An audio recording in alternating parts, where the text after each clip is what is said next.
Okay, Crystal, I think you should go ahead and start the introduction. Well, if you think so, then I should do that. Yeah. All right, hopefully everybody made it over. So we're going to start off the morning with our keynote speaker. Our keynote speaker is a professional performer, a speaker, and author who will help you drive the mindset and create memorable and impactful performances. His background: he's a corporate exec turned business magician who has performed from Las Vegas to Paris to the Sydney Opera House in Australia. He is the author of 3 business books. His last 2 hit the business bestsellers list, and his first book, internationally to date, has sold, wait for it, wait for it, 3 copies. His ideas have been featured in the Wall Street Journal, ABC News, CNBC, Us Magazine, and many more. Please welcome keynote speaker, business magician, and sarcastic introvert, my friend, Jon Petz. Wow, that was an incredible introduction. Hello, Crystal. Hello, Dallas, Nicole, and everyone out there. I'm guessing I'm in the right chat session. They were discussing the technology. You've all done a fantastic job. I put something out there, so I got to say hi to all the friends who responded from Atlanta, Georgia, from Canada, from Denver, from Dillsburg, Pennsylvania, Baltimore, Maryland, and I know there's many more, but those are the first to respond. And I just want to say thank you for sharing your time and being a part of this great conference. I know we've all adapted in so many ways, and for this committee to jump on board and present this in such a great way with such a great app and have so many of you continue to support this association in meaningful ways is really, really important. So we all thank you.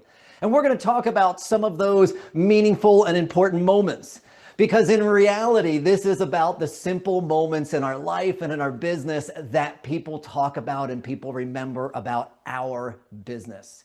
My name is Jon. As she mentioned, I've had the unique pleasure of traveling around the world and sharing stories and strategy and entertainment with so many different organizations.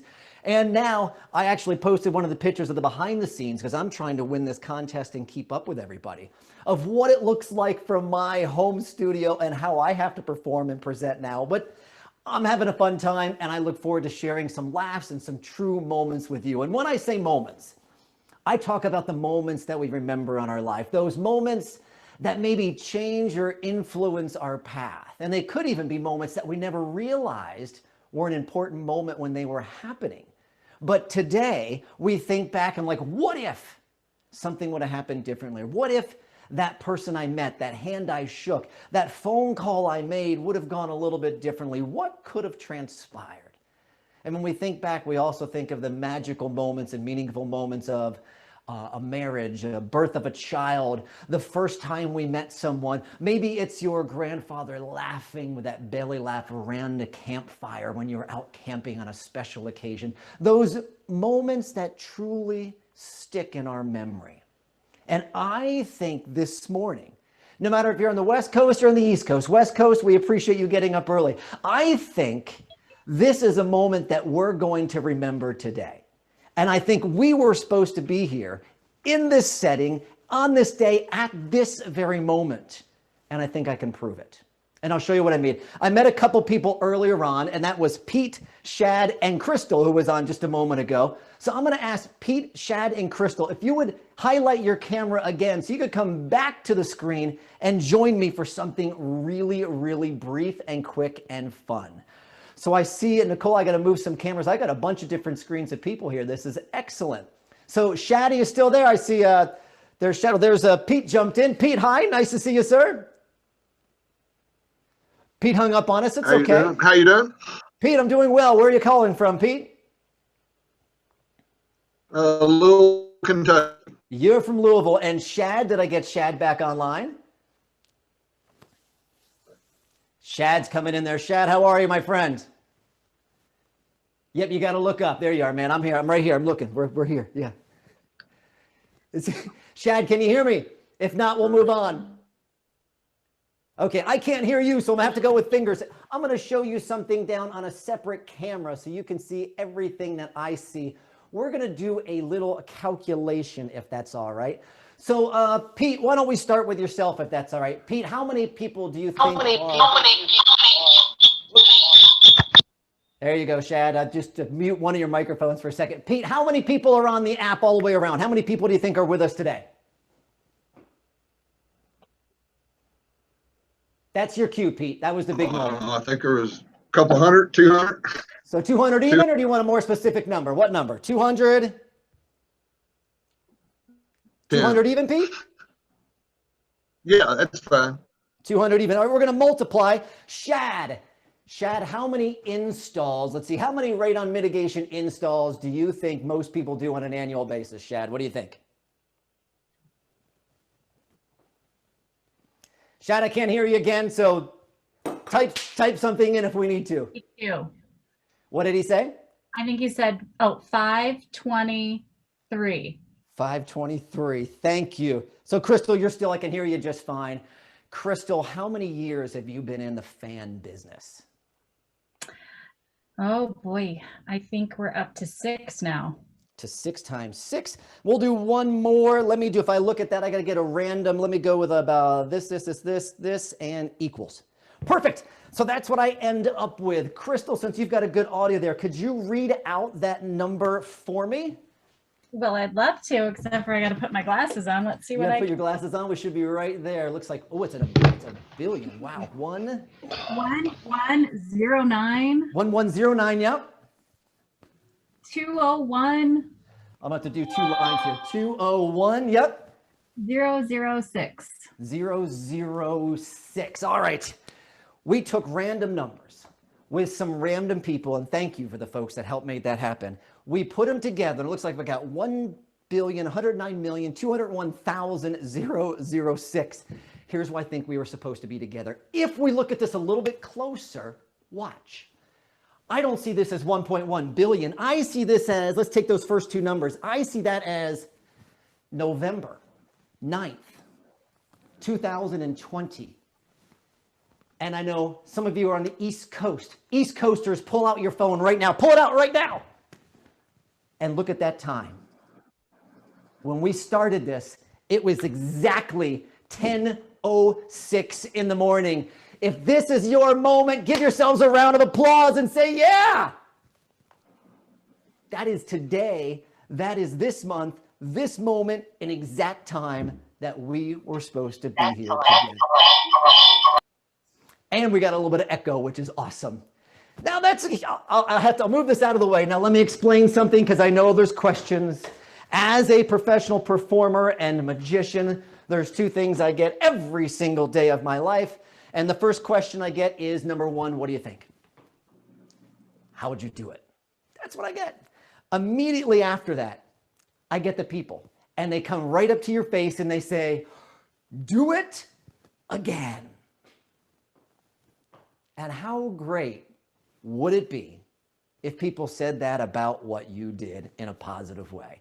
If they went and got their friends, their sphere of influence, other folks they may know, brought them up to you and your business and say, do it again. Install that system exactly like you did it for me.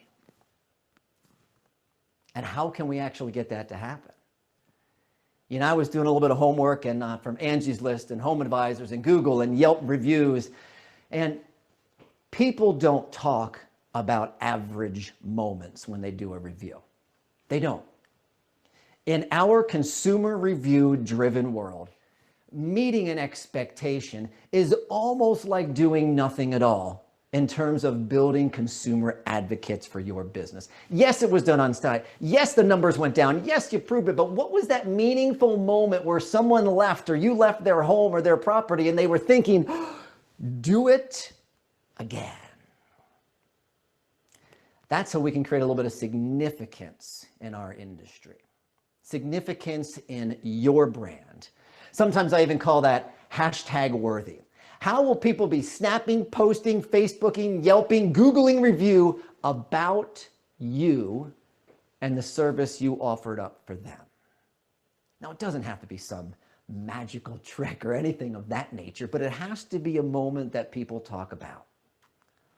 And when we talk about performance models, I'll show you a little bit of this in the background, but I'll talk through it. You know, when we look at that peak performance model right in the moment, right in the middle, we have the ability to identify opportunities. We have the ability to deliver unique value, unique to ourselves and to our customers, and that ability to appreciate the impact that the simple moments have. You see, I think many of us in our business, and as a small business owner myself, we head out there and we seek to conquer relationships. We want to win and build significance to conquer relationships, but what we soon find is that true long-term mutually beneficial relationships are not something that we conquer. They're in fact a series of simple moments that matter to the people that we serve.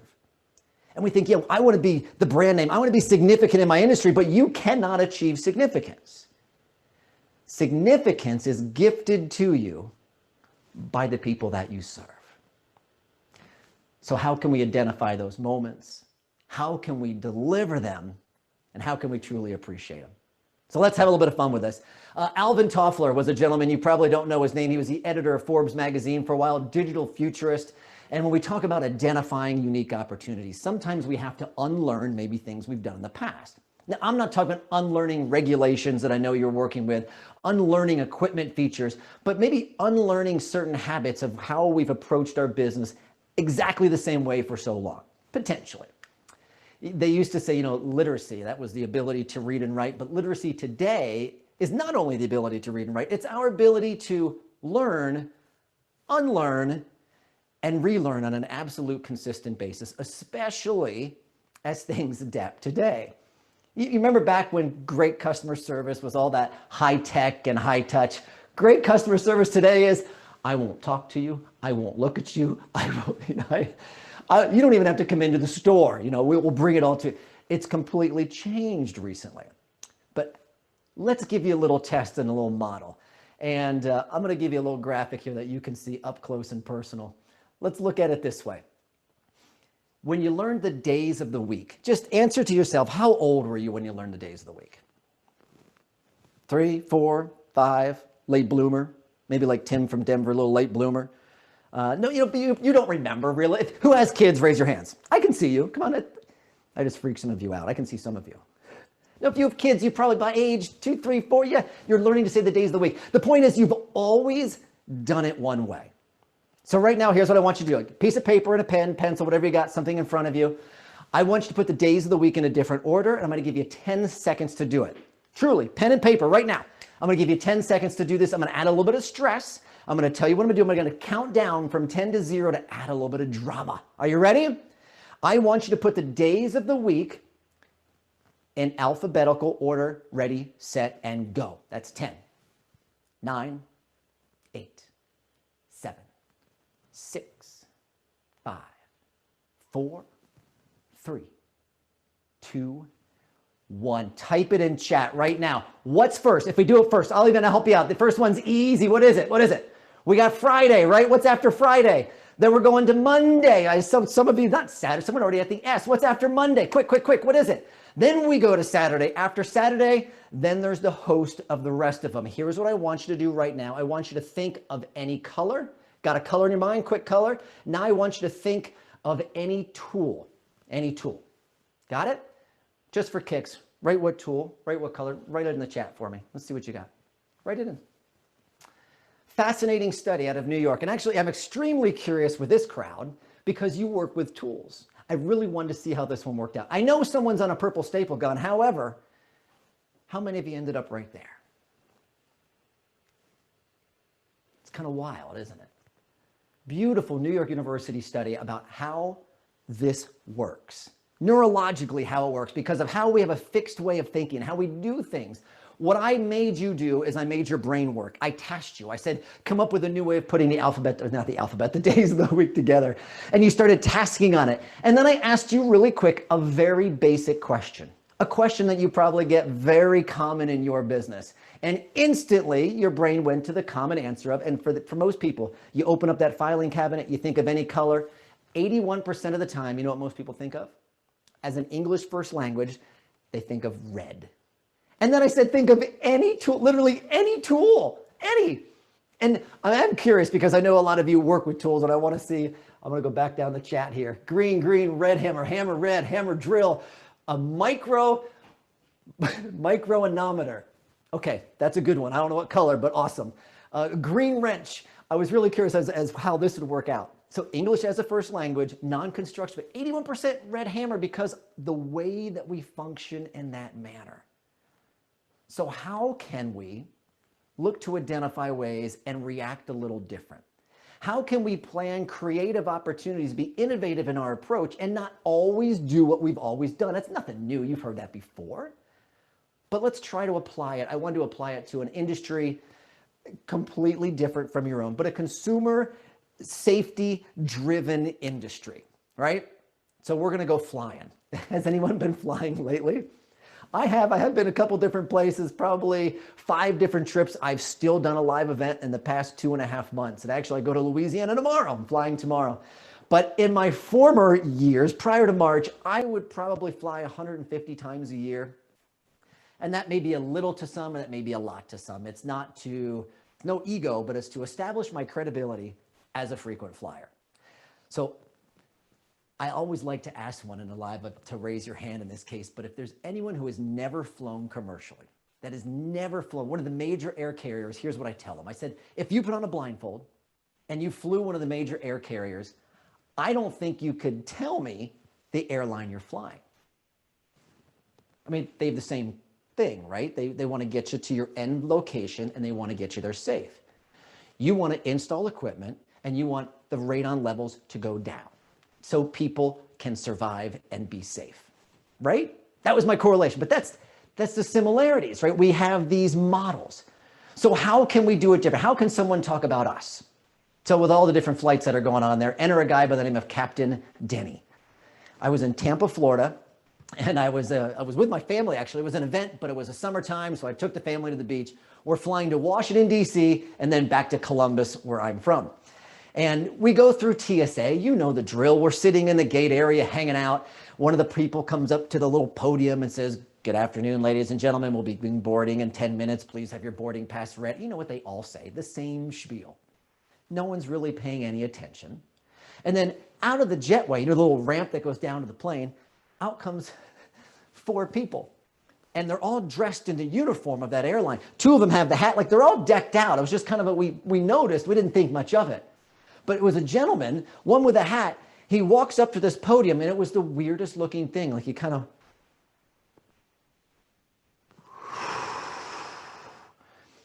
taps on the microphone and says, "Good afternoon, ladies and gentlemen.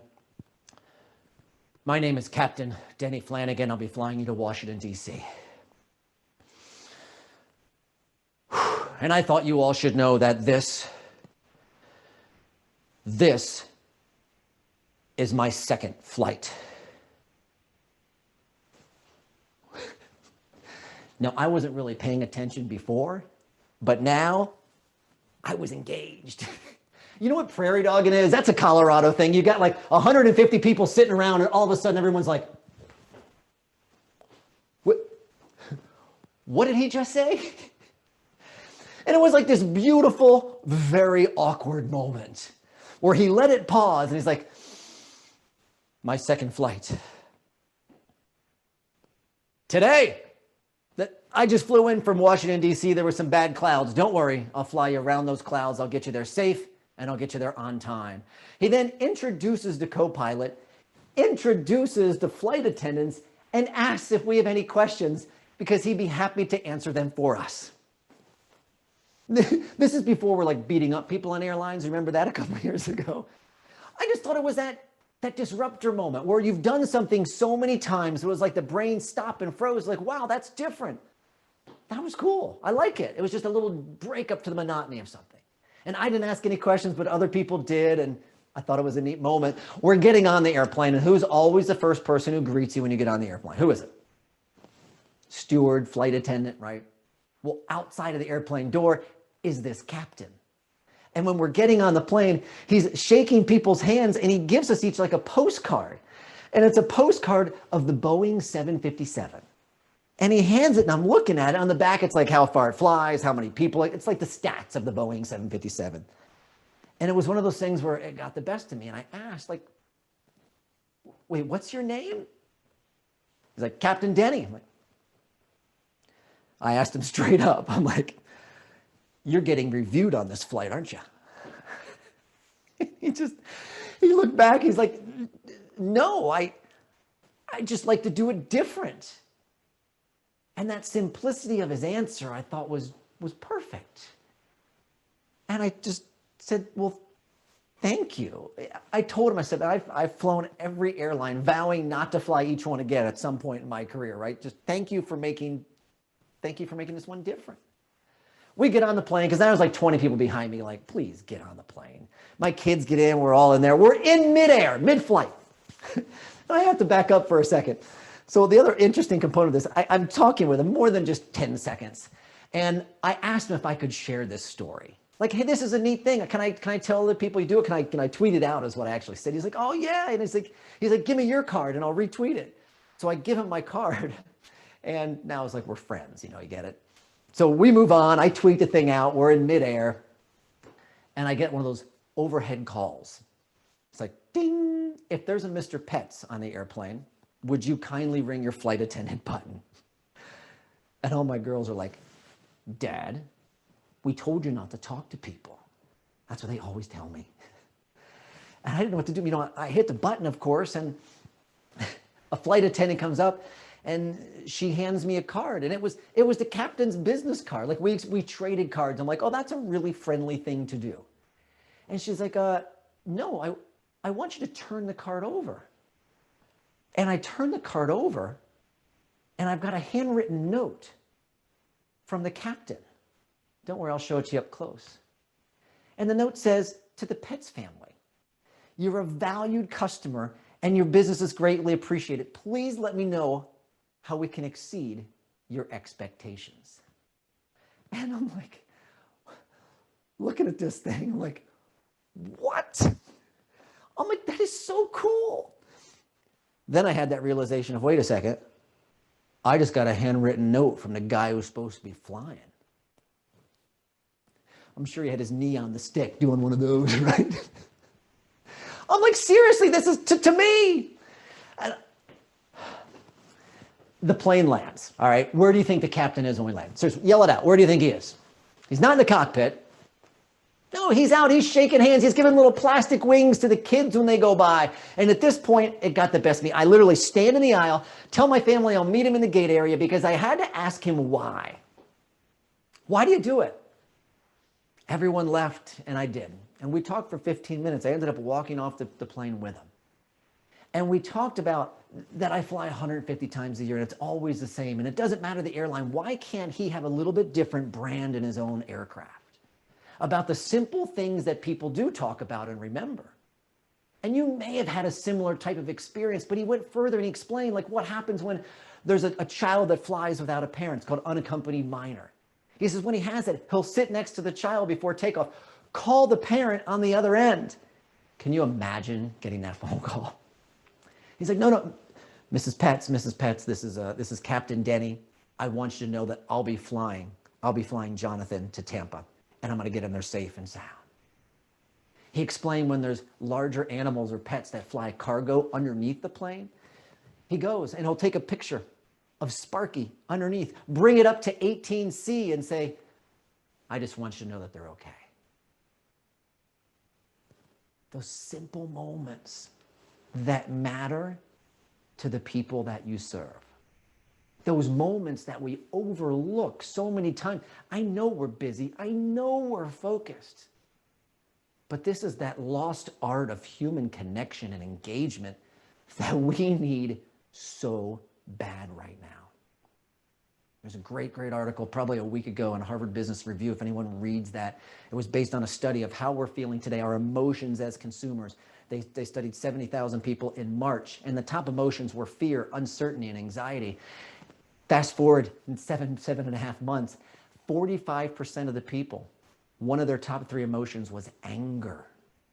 And how can we help people? How can we connect with people to help them relieve their stress, their potential as they're buying houses or selling, as they want a safe environment? How can we really connect with that person? You know the other wild thing about Captain Denny? I had this guy's email, and I'm thinking, I'm going to email him, see if this is like an actual email or a dummy email. But he beat me to it. The next morning, I have an email from Captain Denny Flanagan. I took the brand off the airline because it wasn't about the brand of the airline. It's the hashtag-worthy brand of the captain. And he called me by name, my wife by name, thanked me for flying, knew how many miles I had flown with that airline. I mean, a little stalky at that point, but it just related. I was so amazed. It was that unexpected moment. And when people talk about you, when they talk about your business and review you, Yelp, Angie's, whatever they put it, what's the story they're going to tell? People don't talk about average. They talk about simple moments that are significant to them. You know, you can satisfy someone with the lowest cost. You create loyal customers by creating these service-oriented opportunities. And you create advocates. Those are people who are telling your story and sharing your accolades by creating simple moments that are significant to them. Maybe a little unexpected. There's Captain Danny and I took a picture with him. He actually retired a year and a half ago. His last flight was from Seattle to Chicago. And it was fascinating because there was 117 people that were on that flight. 117 people, not in total, 117 that were there specifically to be on his last flight. I met him in Chicago for the party. They were journalists. They were people like me who had followed his career simply because we were frequent travelers and he created that moment. 117 people that paid for no other reason just to fly on the flight. They didn't need to go to one place or the other. What's the story they're going to tell about you? What's that connection? It was a good party. You know, it was neat what he did because he truly had those moments identified. Unexpected in an unexpected place. What have you done lately? If you identified the opportunity, Captain identified the opportunity at the gate boarding area to connect with people differently. He connected with me one-on-one by writing a handwritten note on the plane. He connected with his passengers as they were leaving, as they were coming on board. These aren't rocket science type thing. These are basic elements, but we have to look at the life cycle of that consumer and how we can really add those moments.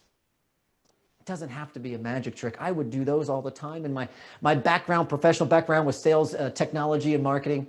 And I'll never forget one. I was at Ford Motor Company. I had the purchasing chairman of Ford. It was kind of a dry meeting. And when I did the introduction, I kind of let it slide. Well, my name is John. I started out at MCI Telecommunications. And then I toured professionally as a magician for 2.5 years. And now I'm here and one of the junior execs in the room was like, wait, you are what? I was like, well, I was a magician. But now that I'm here to tell you about, no, really? I said, yeah, really. And I couldn't finish my sentence. What do you think they said? Well, show us a trick. And I don't know if they're validating if I'm telling the truth or these guys are into magic, but I was like, all right, it's showtime.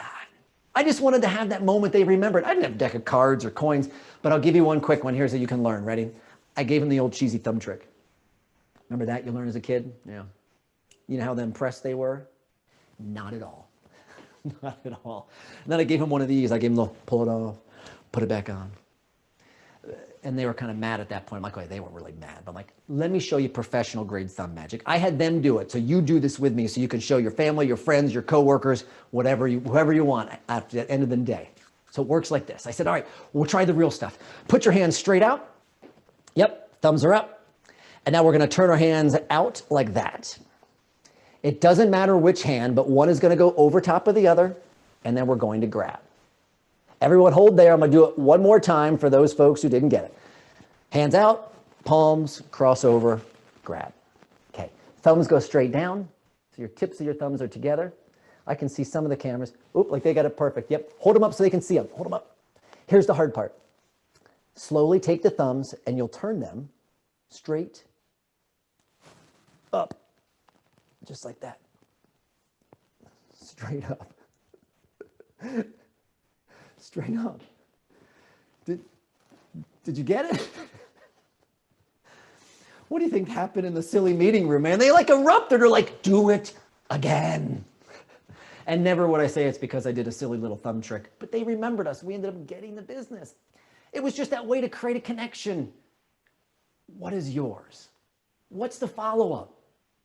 You know, I want to show you something. I was fascinated. The house that I'm in right now, well, we do have radon protection, absolutely. And the last house I had it too. But I wanted to think about the last time I've interacted with a company that had serviced me from your industry. So I'm going to actually show you a live video that I took probably an hour and a half ago. I answered the question live as we did it. I'm going to show you my radon system. Well, hi there. It's John, of course. I thought we'd take a live look, go behind the scenes. These are the type of rooms and places you see all the time on your installs. But when was the last time I had any communication? Yeah, we'll clean up later. I'll try to keep the names out of it. Last communication I had was, looks like September 11, 2013. So what would the opportunities have been? What could you do? Let's talk about it. Let's think about it. Let's innovate. Let's be creative about it. Let's see if we can't create a moment by going back to some of these customers.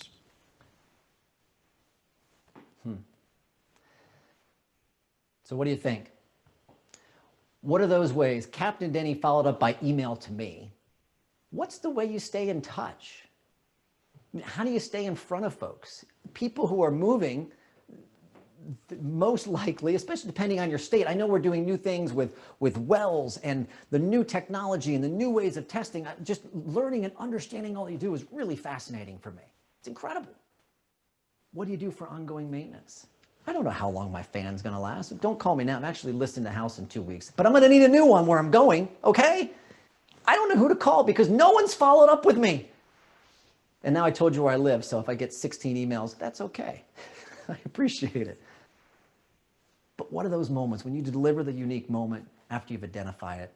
How are people gonna talk about you? And sometimes I know we hold back. You know, we have limiting beliefs. When we talk about the third part of the puzzle, the appreciation point, it's, you know, identify, deliver, appreciate. We have to realize the importance of some of these moments, and we really can minimize them. Sometimes I refer to those as the justas. You ever heard that word, justa? You probably have, maybe not in the sentence that I used it. You have people in your company, on your team, in your family, in your church, it happens in every social structure, in every corporate or association type level. We have justas, and they are the people who will look at you and say, but I'm just selling a fan. I'm just an installer. I'm just a new person in the industry. What difference can I possibly make? I'm just a volunteer for an association. I'm just a husband, just a brother, just a spouse, right? We belittle our impact. We limit the belief of what we think our actions really create. I will share with you a story, because I love to tell stories if you can't tell. But it's a story that happened a little while back, and I realized the impact of this word. And it was when a charity had called me, and the charity called, and it was a tough call. They said, there's a little boy in the hospital. He's 9 years old. His name is Nathan, and he loves magic. Would you be willing to go to the hospital and do a little show for him? And honestly, I was a little uncomfortable because I'm not good in that scenario, the hospital shots and needles in the machine. I was uncomfortable. Maybe you would be too. And they continued on the phone and said, well, he really wants to meet David Copperfield. To happen. And now I'm like, wait a second, what? I am just Jon Petz. I am a celebrity magician. What could I possibly do that David Copperfield's kid? My name is not in lights in Vegas. I'm not the most famous history in the most famous magician in the history of the, I'm just me. And I'm sharing that with him, and we kept talking. And I know, as uncomfortable as it was, if you were in that situation, you would have the exact same answer I did, which of course was, yes, of course, I'll help you out. And they said, well, great. Could you be here today? well, I was in my home office and I was like, all right. And probably 30 minutes later, I grabbed a pack of cards, a couple little ball things that I have, and I jumped in the car and I drove down to the children's hospital. And I show up and the nurse meets me and they bring me in, get me signed in. We go to the oncology ward on the 4th floor. And I remember walking down the hall and I was just nervous. I was, butterflies and probably sweating a little bit. And we get to the room, and the first time I looked in the room, I hadn't met them yet, but the people I was about to meet and I saw was the mother, the father, a sister. John, is it possible that you call in on a phone? I know we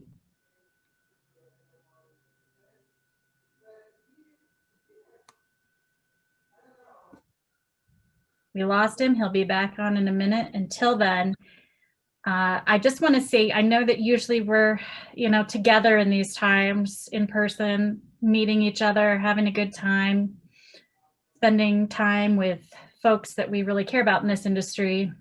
And we're all missing that this year for sure. In fact, I miss picking on Marcy every single day of the symposium while she tries to work. But, hopefully next year we'll get back at it. We encourage you guys to join the happy hours and connect with the people on Whova, because, everybody still wants to connect and be friends and get to know each other and do some of that networking that we long for. So I'm going to encourage that. And, we miss seeing all of you face to face, and the hugs and the fun. So, encourage everybody, reach out to one another, and let's make it the best we can. So we're getting some great comments that Jon is a fantastic speaker. He's a great storyteller, and we really appreciate your patience with us as we maneuver through these steps. I think we've got him back. So as soon as, there you are, Mr. Petz. Crystal, if it gives us a hiccup again, maybe Jon can just stop his video and speak, because sometimes the video drains the connection too. Great. All right. Jon, are you there? Can we sound check? I am here. I am certainly here with you if you are. I did I'm run a ready. speed test in the back. My speed is very high, so it wasn't, but I wish I had a real answer. But It's all good. So everybody's loving your presentation, so I'm going to turn it back over to you. I guess we got to, okay. Hi, my name's Jon. I'm from Columbus, Ohio. I need 4 people and we got to do a trick with a calculator on a phone. We're going to talk Captain Denny. I won't do that. Love it. I will shortcut the Nathan story for you, because I believe where we had left off was I had shaken his hand. I did a first trick in his hand and his eyes just lit up. The important part of the story I wanted to share with you is we did a very odd trick, and it's a trick where I need to borrow a credit card. So I borrowed the priest's credit card. Who's going to steal from the priest, right? And the basis of the trick, it's a card trick where it's a standard pick a card, lose a card. But the card the priest picks literally vanishes. And the ink erases from the card. Why I borrowed the credit card is a little bit that I do in the background. I said, oh, we better buy some new cards. We pick up his credit card. I'm like, turn it over. And Nathan turns over the credit card. And on the back of the priest's credit card is now a sticker. And it's a photograph of me holding the playing card that he just picked. And I'm like, gotcha. Nah. And this room erupts. They're wondering, what's going on? The doctor comes in. He's like, what's happening in here? And they're passing around this credit card. I did one other trick, and I did it for Nathan. And I wanted Nathan to have the emotional connection to a trick. Like when you do the thumb trick, if you did it, it's different because it happened in your own hands, that connection. So I had Nathan, we shook up the cards, we shuffled them a little bit. He pulls out a card, and I told him, write your name on it. So we absolutely know that there's one card with your name on it. And he picked the 7 of hearts. I'll never forget the card. And he writes Nathan. And the trick was basically, we shuffle it, we look at the top card, and it's a random 2 of clubs. But I put it on top and I said, Nathan, you do the magic. Do a little magic wand move and then tap it twice. And he did it. And I told him to turn over the top card. When he turns it over, the 2 of clubs is gone. And now it's his 7 of hearts with his name on it. And that's when the priest literally said, do that again. So we did it again and again. If anyone turns up the top card, it's a random card. But if Nathan does his little magic wand and turns it over, it's always his 7 of hearts with his name on it. And how it ends, we take the whole pack and we throw it at the ceiling. And you got a picture of 52 cards going every which way. Except only 51 fall, because there's one card that sticks to the ceiling above Nathan's bed, which of course was the 7 of hearts with his name on it. You know, and they're pointing and giggling, and Nathan's eyes were like this, and it was a totally different scenario from when I came in. I didn't want to interrupt kind of the family moment, so I shook the doctor's hand and I kind of waved and I left. To this day, I don't even know their last name. But you know, we all have those moments where we may meet somebody for 10 seconds, an email, a telephone conversation. We meet them once and we leave an impact. You know, I didn't know if I'd ever hear anything about them 5 months later.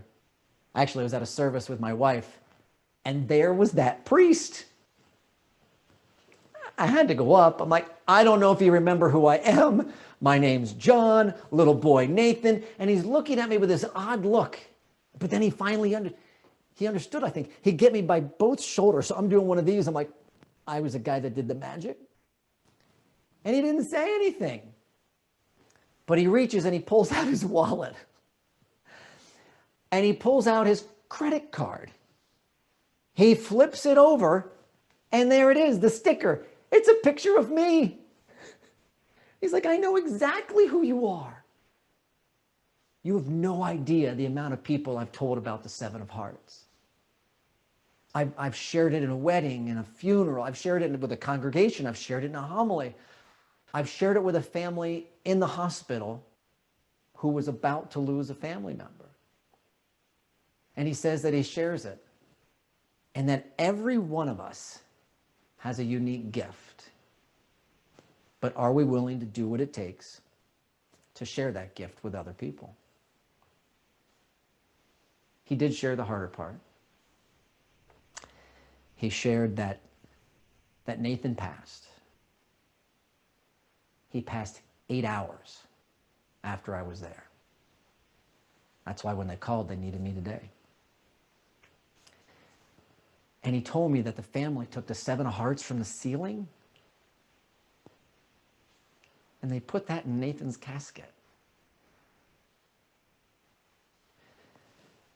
Because to them, it symbolized the last happy moment as a family. And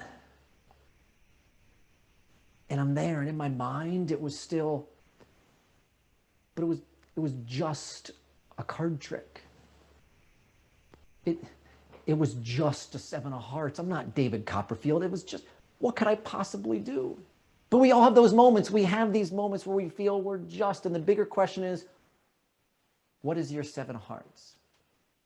What is that gift that you're willing to share with other people? What can you deliver, and how can you appreciate what you have?